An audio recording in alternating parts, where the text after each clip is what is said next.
अस्सलाम वालेकुम नाज़रीन, मैं हूं समरीन तुफैल और आप देख रहे हैं पाक वतन टीवी। सबसे पहले आज की हेडलाइन। इसराइल की गजा में दहशतगर्दी उरूज पर अल-शिफा अस्पताल को निशाने पर रख लिया। मिसाइल हमलों फायरिंग के बाद अल-शिफा अस्पताल का घेराव, अस्पताल को मैदान जंग बना लिया गया। इसराइली फौज टैंकों समेत अस्पताल में दाखिल, बिजली और गैस की फ्राहमी मुअत्तल होने से मरीज तड़पने लगे। अस्पताल में फायरिंग और मुसल्लह लड़ाई नहीं देखना चाहते, अमेरिका का इसराइली फौज के अल-शिफा में दाखिले पर तबसरा। साथ ही अस्पताल के नीचे हमास का कमांड सेंटर मौजूद होने का दावा कर दिया। जॉन कर्बी कहते हैं अस्पताल के नीचे असलहे का जखीरा, हमास ने इसराइल पर हमले की तैयारी कर रखी है। हमास ने अल-शिफा अस्पताल के मुहासरे का जिम्मेदार अमेरिका को करार दे दिया। तर्जमान हमास का कहना है इसराइली इक़दाम के वाहिद जिम्मेदार अमेरिकी सदर हैं। अल-शिफा अस्पताल में कमांड सेंटर की मौजूदगी की भी तरतीब। कहते हैं अमेरिका से इजाज़त मिलने के बाद इसराइली फौज ने अस्पताल पर हमला किया। गजा के अस्पताल इसराइली फोर्सेस के निशाने पर 36 में से 22 अस्पताल मुकम्मल तौर पर ठप हो गए। अक़वाम मुत्तहिदा ने गजा में अस्पतालों की बंदिश की तस्दीक कर दी। अक़वाम मुत्तहिदा के मुताबिक सिर्फ एक अस्पताल महदूद पैमाने पर फ़ाल। अल-अहली अस्पताल में 500 से ज़ायद मरीज ज़ेर इलाज हैं।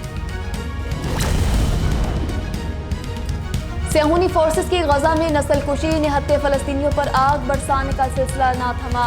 महफूज करार दी गई राहदारी से गुजरने वालों पर भी बमबारी। 35 रोज़ के दौरान गजा में शोहदा की तादाद 12,000 के करीब जा पहुंची। 8,000 ख़वातीन और बच्चे शामिल। मज़ालिम पर अमेरिका में यहूदी की सरापा एहतजाज। अमरीकी मुनाफ़क़त बेनकाब, एक तरफ इसराइल को फ़लस्तीनियों पर जुल्म न उठाने की नसीहत तो दूसरी तरफ इसराइली अफ़वाज को खामोशी के साथ हथियारों की तरसील में इजाफा। अमेरिका की जानिब से हर साल इसराइल को 3.8 अरब डॉलर के हथियारों की फ्राहमी का इंकशाफ। ओहदे से बरतरफ क्यों किया साबिक बरतानवी खातून वज़ीर दाखिला सवेला के वज़ीर आज़म रशीद सोनिक पर संगीन इल्ज़ामात। सवेला कहती है रशीद सोनिक धोखेबाज, नाअहल और नाकाम शख्स है। बात अब वहां पहुंच गई है जहां से शुरू हुई थी। जो इसराइल के खिलाफ चलेगा न्यूयॉर्क उसके खिलाफ चलेगा, न्यूयॉर्क इसराइल के साथ खड़ा है। गवर्नर न्यूयॉर्क का अहम बयान, उम्मत मुसलमा को वार्निंग जारी कर दी। IMF और पाकिस्तान के दरमियान मुज़ाकरात में अहम पेशरफ्त, शरह सूद मज़ीद न बढ़ाने पर इत्तफाक। IMF के साथ मुज़ाकरात की कामयाबी का कवी इम्कान। पाकिस्तान को मुज़ाकरात की कामयाबी के बाद $1 करोड़ मिलेंगे। मियां नवाज शरीफ को एक और रिलीफ मिल गया। अदालत मुखालिफ तकारीर का केस दरख्वास्त गुजारों की अदम पैरवी की वजह से खारिज। अदालत मुखालिफ तकारीर का केस नवाज शरीफ के खिलाफ 2018 से चल रहा था।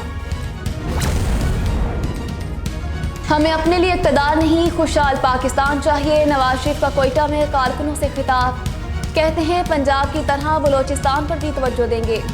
नौजवानों में बहुत जुनून है, 3-4 बरस के दौरान ही बलोचिस्तान की हालत बदल जाएगी। शहबाज शरीफ का इल्ज़ामात लगाने की बजाय आगे बढ़ने का मशवरा। कहते हैं हमने सियासत कुर्बान करके रियासत बचाई, रियासत बच गई सियासत भी बच जाएगी। बिलावल को छोटा भाई करार दे दिया, कहा अवाम जिसको मुंतखब करे सब कबूल करें।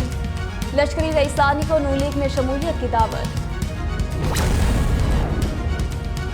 शेख साहिब आप चेयरमैन PTI के साथ खड़े हैं या नहीं? सहाफ़ी का मुश्किल सवाल और पिंडी बॉय का दिलचस्प गोलमोल जवाब। कहते हैं दोस्ती और दुश्मनी निभाना खूब जानता हूँ। स्मोग और फ़ज़ाई आलूदगी का शाखसाना, लाहौर दुनिया के आलूदा तरीन शहरों में पहले नंबर पर। हुकूमत और इदारे परेशान होकर रह गए। क्लंक मिटाने के लिए सख्त इक़दामात का फैसला। एशिया कप और वर्ल्ड कप में नाक़िस कारकर्दगी, साबिक़ क्रिकेटर्स के मशवरे नज़रअंदाज। बाबर आजम को कप्तानी से हटाने का फैसला। दौरा ऑस्ट्रेलिया से कबल ही टीम में तब्दीलियों का भी इम्कान। अब्दुल रज़ाक कहते हैं बाबर आजम को सिर्फ टेस्ट क्रिकेट का कप्तान होना चाहिए। जुबान फिसल गई, टीवी शो में क्रिकेट और कोचिंग पर गुफ्तगू। साबिक़ क्रिकेटर अब्दुल रज़ाक ऐश्वर्या राय का जिक्र छेड़ बैठे। चंद ही घंटों बाद खूबसूरत बॉलीवुड अदाकारा से मुआफ़ी मांगने पर मजबूर।